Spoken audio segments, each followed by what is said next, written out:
Hello students, welcome to online class of physics. I hope you all are doing fine. So today in this lecture we are going to talk about some simple topics जिनके basics हमने 10th में already पढ़े हैं, बस यहाँ पे उसको थोड़ा मैथमेटिकल फॉर्म दे देंगे, थोड़ा डीप में जाके देख सकते हैं, उसको अंडरस्टैंड कर सकते हैं. And this topic is going to be the last topic of this chapter 3, current electricity. So today we are going to start with heating effect of electric current. We all know that whenever electric current flows through a conductor, after some time the conductor gets heated up. तो एक obvious सा question जो दिमाग में आता है वो ये है कि ये हीट एनर्जी आए कहां से, क्योंकि law of conservation of energy कहती है कि energy can neither be created nor be destroyed, it can be converted from one form to another form. तो ये हीट एनर्जी अगर यहाँ पे है तो किस चीज का रूप है ये, मतलब कौन सी एनर्जी बदल के हीट एनर्जी बने. देखो बेटा क्या होता है कि what is electric current. It is nothing but the flow of charges, rather I should say charged particles. और अभी हमें पता है कि ये चार्ज पार्टिकल्स कौन है, in case of conductors electrons हैं. ठीक है, जब ये मूव करेंगे under the effect of electric field तो ये एक्सेलरेट करेंगे, कोलाइड करेंगे किससे, मेटल आयंस के साथ. तो मेटल आयंस की वाइब्रेशन का एम्पलीट्यूड बढ़ जाएगा, मतलब उनकी एवरेज काइनेटिक एनर्जी बढ़ जाएगी. अब हमें पता है कि टेम्परेचर जो होता है वो काइनेटिक एनर्जी या मतलब उसका जो होता है मॉलिक्यूल्स का या मेटल आयंस का, वो टेम्परेचर के डायरेक्टली प्रोपोर्शनल होता है. तो इसका मतलब उनका टेम्परेचर बढ़ जाएगा. So with this flow diagram we can easily understand how heat gets produced because of electric current. Current की वजह से चार्ज पार्टिकल मूव करते हैं. चार्ज पार्टिकल जो है करंट की वजह से नहीं, चार्ज पार्टिकल का पर्टिकुलर डायरेक्शन में मूव करना ही करंट होता है. वो मोशन की वजह से वो कोलाइड करते हैं किसके साथ, मेटल आयन के साथ. ठीक है, वो मेटल आयन के साथ जो इनकी कोलिजन्स होती हैं उसकी वजह से मेटल आयंस के वाइब्रेट करने का एम्पलीट्यूड बढ़ जाएगा. उनकी वाइब्रेशंस बढ़ेगी तो उनकी एवरेज काइनेटिक एनर्जी बढ़ेगी, इसका मतलब टेम्परेचर बढ़ जाएगा. This is how heat gets produced due to electric current. अब कितनी हीट प्रोड्यूस होती है, कितनी हीट प्रोड्यूस होती है उसका एक्सप्रेशन निकालते हैं और वहां से मैं एक लॉ को डिफाइन करूंगा. आपको पता है 10th में किया, that is joules heating law. ठीक है, तो heat produced in a conductor की बात करेंगे.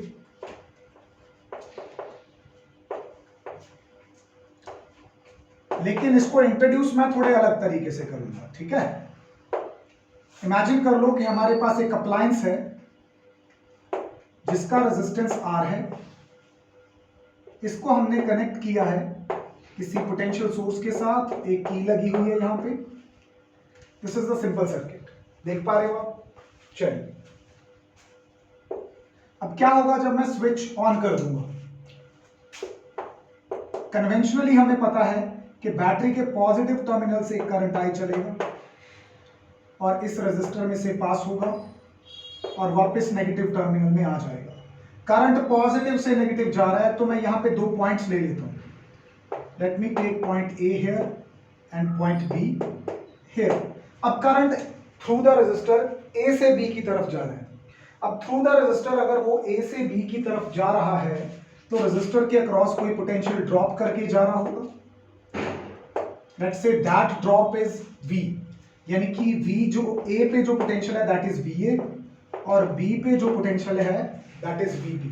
अब A से B की तरफ जा रहा है, इसका मतलब A हायर पोटेंशियल पे है, B लोअर पोटेंशियल पे है. यानी कि I can say that कि दरअसल जो ये V पोटेंशियल है ये VA माइनस VB के इक्वल है और ये ग्रेटर देन क्या है, जीरो.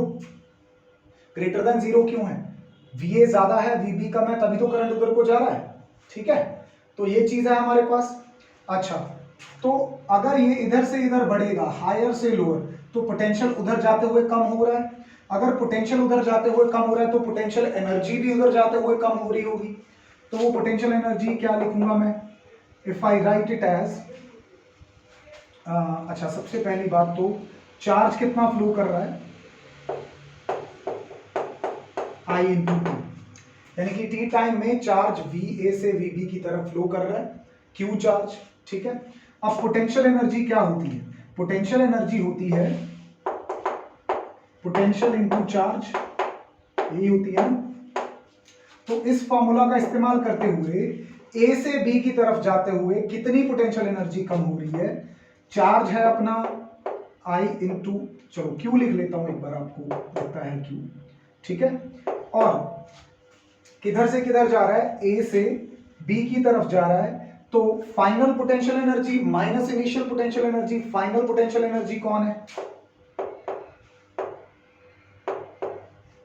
यानी कि एक्चुअली मुझे यहां पे या तो मैं इसको ऐसे लिख लूं, नहीं तो एक और तरीका है ज्यादा बेटर, कहां पे जा रहा है, बी पे, final potential energy minus initial potential energy, वो किसके बराबर होगी, charge times final potential minus initial potential. अभी मैं क्या करता हूं, माइनस इसमें से कॉमन निकाल लेता हूं, तो क्या आ जाएगा, माइनस क्यू, ये बन जाएगा V A minus V B. ये V A minus V B क्या है, दरअसल ये v के बराबर है। अब ये V A minus V B यानी कि v ग्रेटर देन जीरो है, पर यहां पे नेगेटिव आ गया, तो इसका मतलब ये क्या बन गया, लेस देन जीरो, विच क्लियरली शोज कि जब चीज ए से बी की तरफ जाएगी तो उसका पोटेंशियल एनर्जी क्या होगा, कम होगा, डिक्रीज करता जाएगा, लेकिन एनर्जी तो लॉस्ट हो ही नहीं सकती। तो कहां जा रही है ये potential energy, where this potential energy is going, this potential energy is getting converted into kinetic energy. अब पोटेंशियल एनर्जी डिक्रीज होगी, काइनेटिक एनर्जी क्या होगी, इंक्रीज। तो वो kinetic energy according to law of conservation of energy किसके equal होगी, minus of U के equal, क्योंकि अगर एक बढ़ रही है तो दूसरी कम हो रही है, तो नेगेटिव साइन उस चीज को शो करता है। तो इसकी वैल्यू अगर मैं यहां पे सब्स्टिट्यूट कर दूं, that will be Q V, ये हो जाएगा क्यू इंटू वी, क्यू की वैल्यू सब्स्टिट्यूट कर देनी चाहिए मुझे, क्यू की वैल्यू आ जाएगी आई टी और साथ में आ जाएगा v। तो ये जो एनर्जी है मेरे पास किसके बराबर आ गई, वी आई टी। अब काइनेटिक एनर्जी किसकी वजह से होती है, मोशन की वजह से होती है। अगर काइनेटिक एनर्जी बड़ी है इसका मतलब स्पीड भी बड़ी होगी चार्ज पार्टिकल्स की, जब वो आगे मूव कर रहे हैं। एक्चुअली हमने पढ़ा था कि जो वेलोसिटी होती है चार्ज पार्टिकल्स की वो एवरेजली क्या होती है, कांस्टेंट होती है। रीजन बिहाइंड दैट इज कि जैसी वो बढ़ने की कोशिश करती है उसकी कोलिजन हो जाती है, और जितनी उसने वेलोसिटी एक्वायर की थी वो किसके साथ शेयर कर लेती है, उन मेटल आयंस के साथ। अगर वो वेलोसिटी शेयर कर रही है इसका मतलब वो एनर्जी भी शेयर कर रही है। तो इसका मतलब ये है कि ये चार्ज पार्टिकल जितनी एनर्जी अपने अंदर बढ़ाते हैं एक्सेलरेट करके वीआईटी, वो किसको सौंप देते हैं, किसके साथ शेयर कर लेते हैं, मेटल आयंस के साथ शेयर कर लेते हैं। जैसे उनको ये एनर्जी मिलती है उनकी वाइब्रेशंस बढ़ती हैं और वो किस फॉर्म में रिलीज कर देते हैं, हीट की फॉर्म में। यानी कि यही इंक्रीज्ड काइनेटिक एनर्जी किसका रूप धारण करती है, हीट का रूप धारण करती है। अगर V की वैल्यू भर दूं तो ये क्या बन जाएगा, I इंटू आर होता है ना V। अगर V की वैल्यू यहां पे आई आर भर दूं तो आई स्क्वायर आर टी हो जाएगा। ये कुछ जाना पहचाना है, this is joules heating law. क्या होता है, जाउल्स हीटिंग लॉ, याद आ गई होगी 10th। तो देखो वहां पे चीजें डायरेक्टली पढ़ते थे, यहां पे चीजों को निकाल के लाते हैं कॉन्सेप्ट से, माइक्रो कॉन्सेप्ट से मैक्रो चीजें निकाल के लाते हैं हम। तो ये क्या कहता है, heat produced in a conductor is directly proportional to square of current, heat produced in a conductor is directly proportional to resistance, heat produced in a conductor is directly proportional to time for which the current passes. Even अगर यहीं पे मैं V की value I R भरने की बजाय I की value V bye are भर दूं तो यही फॉर्मूला मेरे पास क्या हो जाएगा, V square by R into T. तो इन दैट सेंस एक और तरीके से भी डिफाइन किया जा सकता है इसको, directly proportional to potential, inversely proportional to resistance for a constant current. ठीक है, तो वहां पे आपको ये चीज का ध्यान रखना पड़ेगा, राइट। इस तरीके से भी डिफाइन कर सकते हैं इसको।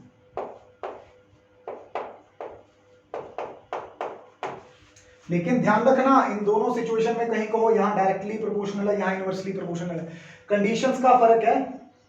कंडीशंस का फर्क क्या है कि यहां पे गिवन आई के लिए अगर आई कांस्टेंट रहे तो आर के डायरेक्टली प्रोपोर्शनल, अगर वी कांस्टेंट रहे तो आर के इनवर्सली प्रोपोर्शनल। डिपेंड करता है किसकी बात कर रहे हैं। तो जॉल्स हीटिंग लॉ जो 10th में पढ़ा था वो दरअसल इस कॉन्सेप्ट से निकल के आया था। I hope now it is clear कि एक कंडक्टर में हीट एनर्जी कैसे पैदा होती है और कितनी पैदा होती है, और वो किस लॉ के जरिए दी जाती है, जॉल्स हीटिंग लॉ के। इसको याद रखना, इसकी आगे एप्लीकेशंस डिस्कस करनी है। हीटिंग इफेक्ट की हमारी डेली लाइफ पे क्या इफेक्ट्स हैं इसके, क्या इसके फायदे नुकसान है, उसके बारे में पढ़ेंगे। थोड़ा वेट करो बस। एक दो टर्म्स और डिफाइन कर दूं। तो पहली टर्म में डिफाइन करूंगा यहाँ पे इलेक्ट्रिक पावर। कौन सी? Electric power. देखो, तुम किसी अप्लायंस को इलेक्ट्रिसिटी देते हो, वो अप्लायंस कोई ना कोई फॉर्म में तुम्हें आउटपुट देता है। जैसे बल्ब है, उसको इलेक्ट्रिक एनर्जी दी तो उसने क्या दे दी तुम्हें? रोशनी, लाइट एनर्जी। पंखा है, उसको इलेक्ट्रिक एनर्जी दी तो उसने तुम्हें क्या दे दी? विंड एनर्जी दे दी। तो इस तरह से अप्लायंस जो होते हैं वो इलेक्ट्रिक एनर्जी को किसी और रूप में बदल देते हैं।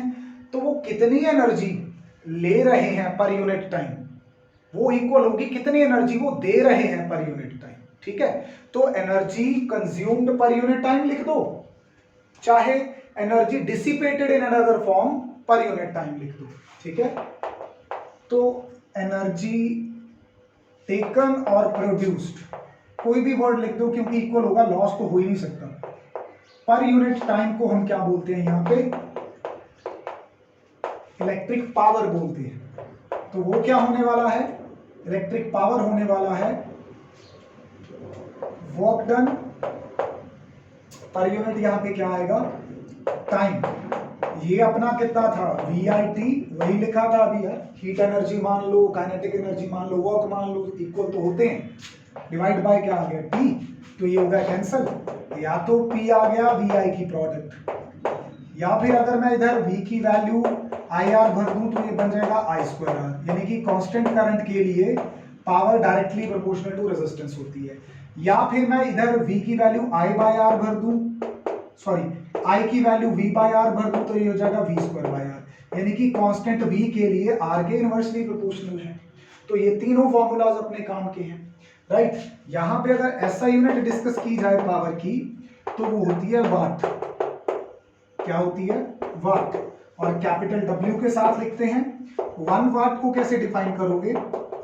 या तो लिख दो कि 1 जूल वर्क इन 1 सेकेंड हो रहा है, या बोल दो कि 1 वोल्ट पोटेंशियल पे जब 1 वोल्ट करंट मिले तो उनकी प्रोडक्ट की जो पावर आएगी दैट इज ऑल्सो 1 वॉट। तो वो तुम यहां से डिफाइन कर सकते हो। लार्जर यूनिट्स क्या होती हैं?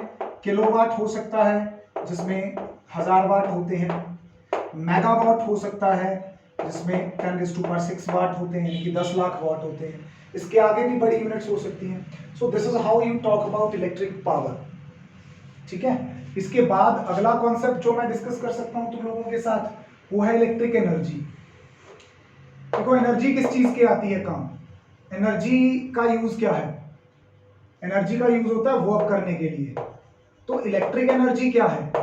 ऐसी एनर्जी जो किसी तरह का इलेक्ट्रिक वर्क करेगी। किस तरह का इलेक्ट्रिक वर्क? किसी सर्किट में करंट बनाए रखने का काम जो होता है। So the energy spent to maintain electric circuit, किसी इलेक्ट्रिक सर्किट को बनाए रखने के लिए, चलता रखने के लिए कितना वर्क डन करना पड़ रहा है, उसको इलेक्ट्रिक एनर्जी कहेंगे। सिंपल है ना? तो ये जो इलेक्ट्रिक एनर्जी है ये दरअसल इसको कैसे कहेंगे? पावर इनटू टाइम के हिसाब से क्या देंगे? पावर अपने पास अभी या तो V इंटू आई इंटू टी है एक फॉर्मूला, या फिर V की वैल्यू IR भर दी तो I²RT है, या फिर E की वैल्यू V²/RT है। डिपेंड्स ऑन किसके लिए बात कर रहे हो, क्या पैरामीटर्स गिवन है। अगर कोई इसका न्यूमेरिकल आता भी, वैसे बहुत रेयर आते हैं, बहुत कम इंपॉर्टेंट टॉपिक है ये, ठीक है। इसकी जो इंपॉर्टेंट बात है वो काफ़ी अप्लायंसेस को जब सीरीज या पैरेलल में कनेक्ट करते हैं वो वाला पार्ट इंपॉर्टेंट है इसका, इसके बाद वही करेंगे। अच्छा, यूनिट्स इसकी डिस्कस कर लेते हैं। जो ऐसा यूनिट है, नो डाउट एनर्जी की क्या होती है, वो जूल होती है, लेकिन यहां पे बीओटी यूनिट जो है, बोर्ड ऑफ ट्रेड यूनिट या कमर्शियल यूनिट जो है, कौन सी, कमर्शियल यूनिट। कमर्शियल यूनिट तो जूल थोड़ी होती है, वो तो होती है किलोवाट आवर। अपने कॉमन लैंग्वेज में इसको क्या बोलते हैं, यूनिट्स। हम बोलते हैं ना कि इतने यूनिट इलेक्ट्रिसिटी हमने खर्च की है।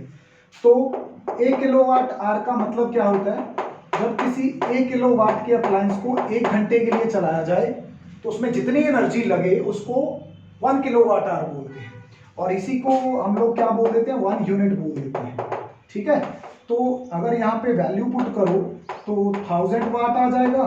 घंटे में सेकंड कितने होते हैं, 3600, तो ये बन जाएगा तुम्हारा 3.6 इंटू 10⁶ वॉट इंटू सेकेंड क्या हो जाएगा, joule. Right, what into second, power into time क्या हो जाएगा, जूल। तो 3.6 इंटू 10⁶ जूल के भी बराबर होती है unit. Right, I hope you have understood this thing. चलिए, अभी इन कॉन्सेप्ट्स का हम इस्तेमाल कहां करते हैं, कुछ एप्लीकेशंस देख लेते हैं, जाउल्स हीटिंग लॉ की या फिर इस कॉन्सेप्ट की। देखो, पहली एप्लीकेशन जो मैं तुम्हारे साथ यहाँ पे डिस्कस करूंगा वो डिस्कस करूंगा मैं तुम्हारे साथ पावर ट्रांसमिशन की एप्लीकेशन डिस्कस करूंगा मैं। इस कॉन्सेप्ट को पढ़ने के फायदे क्या है, तुम्हारी डेली लाइफ को कैसे अफेक्ट करता है। सबसे पहले मैं बात करूंगा पावर ट्रांसमिशन की। देखो, अपने घर पे इलेक्ट्रिसिटी आती है, कहां से आती है, पावर हाउस से ग्रिड पे आती है, ग्रिड से अपने एरिया में आती है। तो जहां से इलेक्ट्रिक एनर्जी जनरेट हो रही है वो कैसे हमारे घर तक पहुंचती है, इलेक्ट्रिकल केबल्स के थ्रू। किसके थ्रू, कंडक्टिंग केबल्स के थ्रू। राइट, लेट्स से कि मेरे पास कोई अप्लायंस है, उसका रेजिस्टेंस आर है, उसको चलाना है मुझे।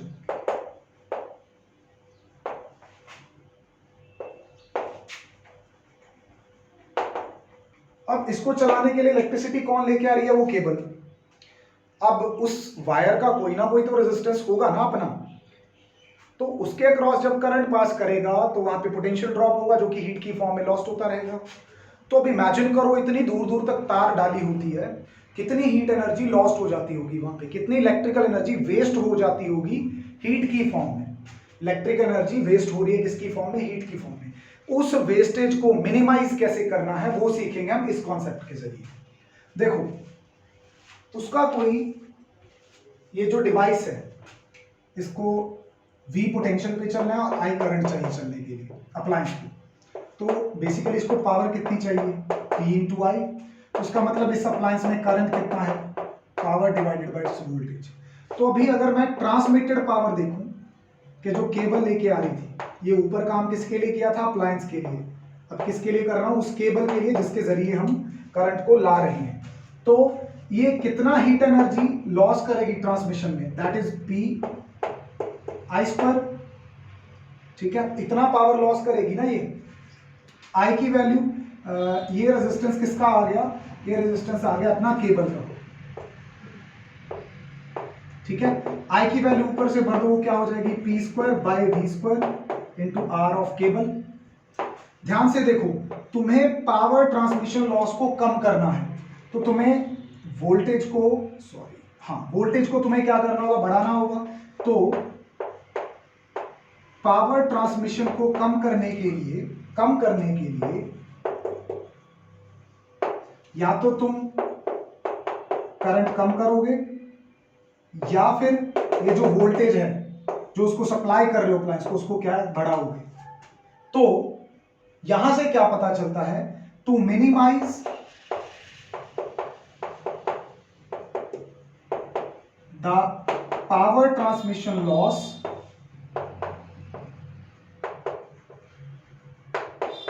transmission is done